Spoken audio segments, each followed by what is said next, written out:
Welcome back to the Football Terrace. It's the Done Deal Show. Hit the like button, make sure you're subscribing, and join our notification group chat. You can scan that QR code on the screen or click on the link below. You know, YouTube, the algorithm is not your friend. You're not always going to know when we've had new content coming out. So go and get that joined now. You won't get any spam in there. It's just me and the admins posting, so it's you'll keep up to date with what we are doing. Loads to talk about transfer-wise this morning. Remember, we are live at 3:30 this afternoon, UK time, straight facts with Dan Potts and LB, so make sure you are tuning in. Now, I want to start with Manchester City on the show today. We know they are now pursuing a deal that's had the green light from Pep Guardiola. I forgot the name of the manager for a second then. Of Pep Guardiola. They've had the all clear from him. The green light is on to try and bring Silky Ilky Gündoğan back to Manchester City this summer. And if that isn't sobering enough for rivals of Manchester City, it is also reported that they have made a contract offer extension, or a contract extension offer, I will add, to Rodri. The Premier League champions want to make him one of the club's top earners. There, of course, everybody's interested in him. I don't think there's a team in the world that wouldn't sign Rodri tomorrow. So for what was looking like a quiet summer for Manchester City, where they were not really strengthening, not only are they going to tie down one of the best players in the world to a new contract, or it very much appears that way, they may be bringing back one of their best ever players, who I still believe has a lot to give to City, a lot to give to the Premier League. He gives them that strength in depth. He can hold the midfield. He can play in a false nine role. The quality and the depth and the breadth of this man's ability is absolutely amazing. And listen, Liverpool fans remember him well for what he did a few seasons ago. Man United fans remember that FA Cup final and all the other games in between. I hope as a United fan this isn't true, but it looks like phenomenal business from Manchester City.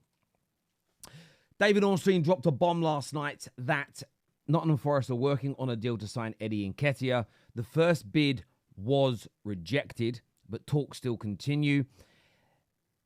They are pushing hard to get this deal done. It says Crystal Palace retain an interest, but no club-to-club talks as of yet. It also transpires that Nottingham Forest are also looking at Jimenez as well. So they are basically looking at two strikers. Whichever one they get the done deal with the club first, they're going to pursue. It does appear that personal terms will be no problem for either of the players that Nottingham Forest are trying to sign. Also, Aaron Ramsdale potentially on his way out of Arsenal as well. They are looking to bring in a replacement. They have got a verbal agreement in place with Garcia on personal terms. The Espanyol goalkeeper is a priority should Aaron Ramsdale leave this month. And obviously there was big news last night that looks like it is also progressing after Wolves have put in a bid. So it appears in the closing stages of the window, Arsenal have a big opportunity to move Ramsdale on. They have a big opportunity to move Eddie Nketiah on and raise some money. We know the deal is happening regardless for Merino. It's taken longer than I think Arsenal fans would want it to, and I understand the frustration, but an excellent player on his way in. A new goalkeeper looking like he's been signed. You're going to execute that as soon as, or if and when, Aaron Ramsdale becomes a Wolverhampton Wanderers player. And then it's just about getting that deal over the line for Eddie Nketiah. And look, if you'd have sold him, if you end up getting the £30 million you want for him, then it makes sense why you've allowed the deal with Marseille to fall through, which is sometimes why in the transfer window you can't, especially when you're in Arsenal's position. Arsenal need, I agree, Arsenal could do with extra reinforcements up front, extra midfielders, but I don't necessarily think they need it for the first 2 or 3 games of the season. They have the squad and the capability of winning these games and then adding the players later. It's very different when you're a struggling side, you've got a really poor squad, at the beginning of rebuilds where you really have got to try and get players in as soon as possible. Slightly different scenario for the Arsenals and the Manchester Cities in that regard. But it does look as though now Arsenal are kind of moving forward with these deals, getting the players out. it just stands to be, the only thing remaining really is who they then bring in. But I want your opinions on that in the comment section below. If Arsenal get rid of Ramsdale and Nketiah, do you believe a forward will be signed? Many people on the Top 6 show last night stated they think it will just be a deal. Just be the midfielder Marino and no attacker. I want your thoughts and feelings on that. Here we go this morning for Manchester United. Pellistri to Panathinaikos. Here we go. The transfer fee is around €6 million, and the club have a sell-on clause included. And I've seen a lot of Man United fans online angry, fuming, annoyed, disappointed in this. And I understand it.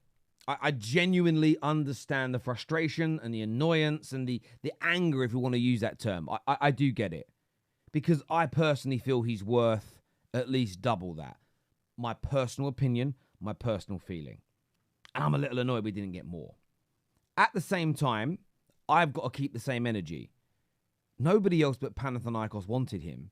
And what I did read on Twitter today, or X today, from a verified source, is this is going to be a record signing for Panathinaikos. So Panathinaikos believe he's worth it to a point where they're breaking their own transfer record. But nobody else has come in for him. And that's the only thing I would say to myself when I'm annoyed and some Man United fans that are frustrated. I get your point. You rate him. He's a regular in the Uruguay squad. I think and hoped and wish we got more for him. But no one else wanted him. And nobody else wanting him is a sign that maybe we're overestimating him. Maybe we think he's better than he really is. And I get that he's in the international setup of Uruguay. But why does nobody else with a bit more money, who isn't breaking a transfer record at €6 million, interested in him? Maybe he's just not quite as good as we all. And I put myself in that category, think he is. In other news surrounding Manchester United, the Napoli sporting director has travelled to the UK, according to Laurie Whitwell, for face-to-face meetings to try and sign Scott Mctominay, and progress is being made on the deal. Now, we know that Fulham were not prepared to pay the £30 million, and Man United have stood resolute with that and said, well, we're not budging. They've gone and signed Sander Berg, who is loosely linked to Man United, but as it's now transpired, we made no real attempt at any juncture to sign him. Now, we're doing the whole, we're happy with Scott, we're happy that he's staying, we have no desire to really sell him unless our valuation is met. For me, that is still public negotiation tactics. Of course they want to sell him. They want to sell him and they want to improve the floor and the base at Manchester United in terms of our midfield, and Ugarte does that. We also don't want an overly bloated squad. So I understand selling everybody at the right price, but it's why I kind of get the Pellistri's leaving for $6 million, because you do need to start reducing this squad, taking people off the wage bill, and just ending a saga. Loaning them out is fine. You know, maybe he has a really good year at Panathinaikos, and we can sell him for an extra $7-8 million next year. However, you create another job next summer if he's still here, and you want to progress. You've got to get the balance right in relation to this. But I do hope that Scott McTominay goes, and I do hope, for his sake, our sake, and then I hope that we go out and get the midfielder of our choice. I'm still hopeful that we sign 2 midfielders. I'm still just listening to some of the rumours, listening to some of the stories. United may, if they can buy Ugarte, maybe a loan with an obligation comes in for the second choice as an example. So I think Scott McTominay is important in that aspect of getting that done. I think he'll actually do really, really well in Serie A. I think he'll do really well for Napoli. I just think that the difference in speed in the league will help Scott McTominay so much. I think he'll thrive. I think he'll really, really thrive out there. But as ever, look, I want your thoughts and I want your feelings on these transfer stories, ladies and gentlemen, and everybody tuning in. Hit the like button if you haven't done so already. Make sure you are subscribing, and we'll catch you again soon. Take care. Goodbye. God bless. Peace.